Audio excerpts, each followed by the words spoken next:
क्या 33 degree temperature में चेतन का हुडी पहनना ही वो सबसे खटकने वाला सबूत बना जिसने चेतन और सिया को आखिरकार पुलिस की गिरफ्त में ला खड़ा किया? या फिर पहाड़ पर सीसीटीवी कैमरे में ऐसे और भी कई सबूत कैद हुए थे जिनके तार को पुलिस जोड़ती चली गई और उसके बाद पहुंची सिया और चेतन तक केतन अग्रवाल मर्डर केस में। नमस्कार, आप देख रहे हैं इंडिया टीवी का डिजिटल प्लेटफॉर्म। मैं हूं बिनास त्यागी और अपने शो बिनास का पंच में आज जिस तरह से ये केस जो है एक एक धीरे धीरे करके अनफोल्ड हो रहा है, सीन का रिक्रिएशन जो है पूरा किया जा चुका है, साथ ही साथ रिमांड भी मांगी गई है सिया और चेतन के, उसको रिमांड को मंजूर भी कर लिया गया है। तो ऐसे में कई अहम सबूत जो हैं एक एक करके निकल कर आ रहे हैं जो बता रहे हैं कि किस तरह से पुलिस कड़ियां दर कड़ियां जो है वो जोड़ती चली गई और उसके बाद उसकी शक की सुई जो है वो यकीन में बदल गई कि सिया ही है केतन अग्रवाल के मर्डर के पीछे और उसका मददगार है उसका बॉयफ्रेंड चेतन। आज हम आपको बताएंगे कि दरअसल पूरा घटनाक्रम कैसे अनफोल्ड होता है।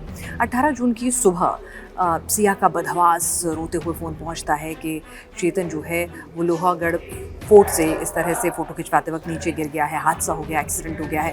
दोनों परिवारों में अफरा तफरी मच जाती है, पैनिक का माहौल होता है। केतन अग्रवाल के पिता, माता, उनके बहन जो है सभी लोग पैनिक सिचुएशन में आ जाते हैं, या सिया के परिवार भी पैनिक सिचुएशन में आ जाता है और शुरुआत में एक दर्दनाक हादसा इसको मानते हैं। दुखों का पहाड़ जो है वो पूरे परिवार के ऊपर टूट जाता है और पुलिस भी समझती है कि हाँ भाई एक अच्छा कपल है, सुबह सुबह आया हुआ था कुछ एकाकी समय बिताने के लिए और जो उसकी होने वाली पत्नी थी, मंगेतर थी, फियांसी सिया, उसका भी रो रो कर बुरा हाल है, वो भी इस पूरे घटनाक्रम से शॉक्ड है। तो लगता है कि हाँ भाई एक नेचुरल एक्सीडेंट हो गया है, एक दर्दनाक हादसा परिवार के साथ हुआ है, दुखों का पहाड़ परिवार पर टूट पड़ा है। लेकिन पुलिस का काम होता है हर एंगल से, हर पहलू से जाँच करना और उसी जाँच में पुणे की पुलिस जुट जाती है। 18 तारीख को स्थिति होती है कि परिवार जो है वो उस बात करने की स्थिति में होता है। किसी का जवान लड़का जो है जिसकी शादी नवंबर में होने जा रही थी, डेस्टिनेशन वेडिंग के लिए पूरा का पूरा पैलेस बुक किया गया था, करोड़ रुपए खर्च करके प्री वेडिंग शूट बाली में होना था, मतलब ना जाने कितनी किस्म की तैयारियां चल रही थी, सब कुछ खुशनुमा माहौल था, इकलौता लड़का था अगर हम कहें। तो ऐसे में आप सोच के देखिए कि परिवार पर दुखों का पहाड़ टूट गया है, उन्हें नहीं होश है कि क्या हो रहा है क्या नहीं हो रहा है। और केतन अग्रवाल के माता पिता सिया के साथ भी सिंपैथी रख रहे हैं कि भाई बच्ची की शादी होने वाली थी, दुखी हैं, उन्होंने कोई सिया को लेकर कोई डाउट नहीं उठाए, कुछ नहीं कहा। लेकिन पुलिस का काम है शक करना और पुलिस शक करना शुरू कर चुकी थी। शक किस पर था, क्या था, ये नहीं था, लेकिन हाँ भाई हादसा कैसे हो गया, कैसे नहीं हुआ, तो परिवार वाले तो बात करने के लिए राजी नहीं थे। केतन के चाचा हैं, तो पुलिस ने क्या किया, केतन के 2 चाचा हैं, तो उनके साथ वो पूरा दिन बातचीत करती रही 18 तारीख को केतन के बारे में। केतन क्या करता था, कैसा था, डिप्रेशन में तो नहीं था, कोई परेशानी तो नहीं थी, परिवार के साथ संबंध कैसे थे, किस तरह का लड़का था, हंसमुख था, जो भी वो केतन के बारे में जान सकती थी वो उन्होंने जानकारी जुटानी शुरू की। शादी कब, कहाँ, एक व्यवहारिकता में जो सारी बातें पुलिस पूछ सकती थी, उन्होंने उस हालात का, वक्त की नज़ाकत का ख्याल रखते हुए ये तमाम जानकारियां जुटाना शुरू कर दिया। इस दौरान पुलिस को एक चीज़ तो कन्फर्म हो गई कि केतन जो है, माफ़ कीजिएगा, केतन अग्रवाल जो है वो बहुत ज़्यादा एडवेंचरस किस्म का लड़का नहीं था। जो जानकारी उसके रिश्तेदारों से जुटाई गई उसमें निकल कर आया कि वो डरपोक था। यानी कि डरपोक कहना शायद गलत भी हो सकता है कि कुछ लोग होते हैं कि जो बहुत ज़्यादा एडवेंचरस नहीं होते, बहुत ज़्यादा एकदम रिस्क नहीं मोल लेते हैं। कुछ ने ऐसा भी कोट किया कि भाई अगर ये हुआ भी जाता था तो ऐसा नहीं है कि समंदर में छलांग लगा देगा, तैरने लग जाएगा। तो वो बहुत संभल के चलता था, बहुत एडवेंचरस नहीं था, डरता था। तो ऐसे में पुलिस को खटका कि भाई एक लड़का जो हर कदम इतना फूक के लेता था, बहुत ज़्यादा ओवर एडवेंचरस नहीं था, बहुत ज़्यादा ऐसा नहीं था कि एक्सट्रीम चला जाएगा और बहुत ज़्यादा पार्टी एनिमल, इस तरह से उसकी कोई सोच नहीं थी। तो जो इतना संतुलित होकर चलता हो, जो थोड़ा डर की ज़िंदगी जीता हो, इतना कैलकुलेटिव स्टेप्स लेता हो, जिसे कोई एडवेंचर स्पोर्ट्स का शौक ना हो, तो फिर अचानक से वो रूफटॉप की जो क्लिफ होती है वहाँ पर चढ़कर फ़ोटो सेशन कराएगा, ये थोड़ा अटपटा लगा। दूसरी बात ये कि जो रिश्तेदारों से बातचीत हुई, चाचा लोगों से बातचीत हुई, उसमें एक चीज़ निकल के आई, वो ट्रैकर था। यानी कि उसे ट्रैकिंग पर जाने का, हाइक पर जाने का अच्छा खासा शौक था और उसी हाइक के शौक से पुलिस को फिर दोबारा दूसरा खटका लगा कि भाई अगर जो ट्रैकर है हाइक पर जाता है तो उसे पता है क्लिफ पर कहाँ खड़े होना है, कहाँ नहीं खड़े होना है, कैसे रखना है, क्या मैं सही जूतों में आया हूँ, क्या ये सही तरीका है, क्या वहाँ की मिट्टी मुफीद है। तो उसके बाद पुलिस का दिमाग जो है वो खटकना शुरू हो गया। पुलिस ने कोशिश की 19-20 को परिवार से बातचीत करने की, परिवार ने कोई शक शुबा नहीं जताया इस पूरे मामले में। पुलिस ने सिया से भी बातचीत करने की कोशिश की। तो शुरुआत में पुलिस को लग रहा था कि भाई ठीक है, जब केतन के परिवार वाले ही सिया को क्लीन चिट दे रहे हैं और सब परिवारों का रो रो कर बुरा हाल है, प्रतिष्ठित परिवार हैं, अच्छे खासे पढ़े लिखे परिवार से लोग आते हैं, कोई इस तरह की कोई रंजिश या कोई ऐसी घटना समझ में नहीं आ रही है। और सब कुछ जो पिक्चर्स दिख रही हैं, जो बातें दिख रही हैं, प्री वेडिंग शूट्स दिख रहे हैं, सब कुछ बहुत ही हंकी डोरी लग रहा है। तो फिर क्यों शक करना? पुलिस सोच ही रही थी कि इस मामले को चलिए ख़त्म करते हैं, एक एक्सीडेंट ही मान रहे हैं। लेकिन उसके बाद पुलिस का जो काम होता है कि वो लोहगढ़ फोर्ट के जो सीसीटीवी हैं, 4 में से शायद 2 सीसीटीवी काम कर रहे थे, तो फिर उन सीसीटीवी फुटेज को खंगालना शुरू किया। और उस फुटेज को खंगालते खंगालते मैं आपको बताऊं कि जो पुलिस बता रही जानकारी क्या मिली कि शुरुआत में फुटेज को खंगाल रहे थे तो उन्होंने देखा कि हाँ भाई ठीक है, सिया और केतन जो है बिल्कुल नॉर्मल कपल की तरह से आते हैं, टिकट खिड़की पर बैठते हैं, टिकट ख़रीदते हैं, आगे ट्रैक करके ऊपर जाते हैं। उस रास्ते में जो भी उनका वीडियो है वो कैप्चर होता है, सब कुछ सामान्य लग रहा है, सब कुछ नॉर्मल लग रहा है। और पुलिस को लग रहा था हाँ ठीक है, सभी कुछ नॉर्मल है, दोनों ने लड़ाई झगड़ा भी नहीं किया, प्यार मोहब्बत भी नज़र आ रही है, तो फिर हाथ सही होगा। लेकिन इस दौरान अचानक से जो पुलिस की जांच के अधिकारी थे, उनमें से एक जो पुलिस अधिकारी थे, इन्वेस्टिगेशन ऑफिसर जो थे इस केस के, उनकी नज़र पड़ती है कि टिकट खिड़की के बाहर एक लड़का जो है हुडी में बैठा हुआ है।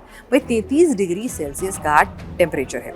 अब आप हाफ पैंट पहने हुए हैं नीचे और ऊपर से आपने हुडी पहनी हुई है, यानी कि जो स्वेटशर्ट इस तरह से होती है, और उसकी आपने टोपी भी लगा रखी है।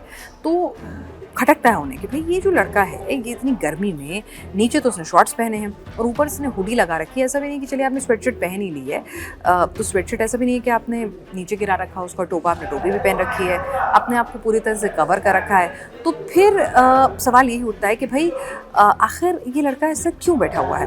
फिर उसके बाद पुलिस रिवाइंड कर करके फुटेज को देखना शुरू करती है। फिर देखती है कि ये लड़का जो है वो सिया और केतन जो हैं उनसे जाने से पहले, मतलब टिकट जो है वो भी नहीं खरीदता है, वो टिकट खरीदने के लिए रुकते हैं टिकट खिड़की पे, और ये सीधा ही लोहगढ़ फोर्ट की तरफ, ऊपर की तरफ चलना शुरू कर देता है। फिर उसके बाद वो और रिवाइंड करते हैं और देखते हैं कि जो लोहगढ़ फोर्ट तक आने की 50-60 सीढ़ियाँ हैं ना, वहाँ पर सीसीटीवी कैमरे की एक्सेस थी, तो वहाँ पर वो देखना शुरू करते हैं। और वहाँ पर देखते हैं कि जैसे जैसे सीढ़ी चढ़ रहा है तो सिया बार बार पीछे मुड़ के देख रही है, पीछे मुड़ के देख रही है, कोई आ तो नहीं रहा। वो किसी का इंतजार कर रही थी। यहाँ से पुलिस को खटका होता है कि पीछे क्यों मुड़ना है आपको, हर 2-3 सीढ़ी देखने के बाद? कोई आपके साथ तीसरा आदमी तो था नहीं, आप दोनों ही थे, तो पीछे क्यों मुड़ रहे हैं? सुबह का वक्त, ऐसा भी नहीं कोई रश है, कोई आपको आवाज़ लगा रहा है। और उसके बाद जैसे ही वो टिकट काउंटर पर पहुँचती है सिया, तो पीछे देखती है और हाथ ऐसे ऊपर उठाती है, और उसके बाद पीछे ये जो लड़का होता है हुडी में, जो कि चेतन होता है, बाद में आइडेंटिफाई होता है, वो भी इसे हाथ हिलाता है। तो दोनों के आपस में एक एक्सचेंज होता है हाथ का, और उसके बाद दोनों मुड़ जाते हैं। तो यहाँ से पुलिस को लगता है कि दोनों एक दूसरे को जानते थे। सिया इसका इंतज़ार कर रही थी, और कहीं ना कहीं इस पूरे मामले में ये दोनों के साथ ये तीसरा शख्स भी जो है वहाँ पर फोर्ट में मौजूद था। उसके बाद कड़ाई से पूछताछ होनी शुरू होती है, परिवार से भी अलग अलग एंगल से पूछताछ होती है। फिर सिया के जो सोशल मीडिया प्लेटफॉर्म्स हैं उनको भी खंगाला जाता है, केतन के परिवार से भी बातचीत की जाती है। फिर उसके बाद केतन की बहन जो है वो भी अपने कुछ कंसर्न रेज करती है। तो ऐसे बहुत सारी बातें जो है वो निकल कर आती हैं। फिर पुलिस फर्दर इन लोगों से बातचीत करना शुरू करती है और कड़ाई से पूछताछ करती है। फिर सिया और चेतन का एंगल सामने आता है, दोनों के फ़ोन कॉल्स खंगाले जाते हैं। तो आपको बता दें, 1 साल में दोनों के बीच में 2000 से ज़्यादा फ़ोन कॉल्स एक्सचेंज हुए। भाई आप कितने भी अच्छे दोस्त होंगे, 2000 से ज़्यादा फ़ोन कॉल एक्सचेंज हुए, कितने घंटे की बातचीत हुई है? हाँ, अगर मैं गलत नहीं हूँ तो लगभग 2000, जी हाँ 2000 फ़ोन कॉल्स जो हैं वो लगभग इन दोनों के बीच में एक्सचेंज हुए हैं, और कई बातचीत हुई हैं घंटों की लंबी लंबी। तो उसके बाद तो बस फिर पुलिस आमने सामने बिठाकर दोनों को पूछताछ करना शुरू कर देती है, और फिर धीरे धीरे धीरे कड़ियाँ जोड़ती चली जाती हैं। सिया पूछताछ में कहती है कि भाई केतन का गंजा होना उसका हकलाना पसंद नहीं था, इतनी कम उम्र में शादी नहीं करना चाहती थी, केतन से प्यार नहीं था।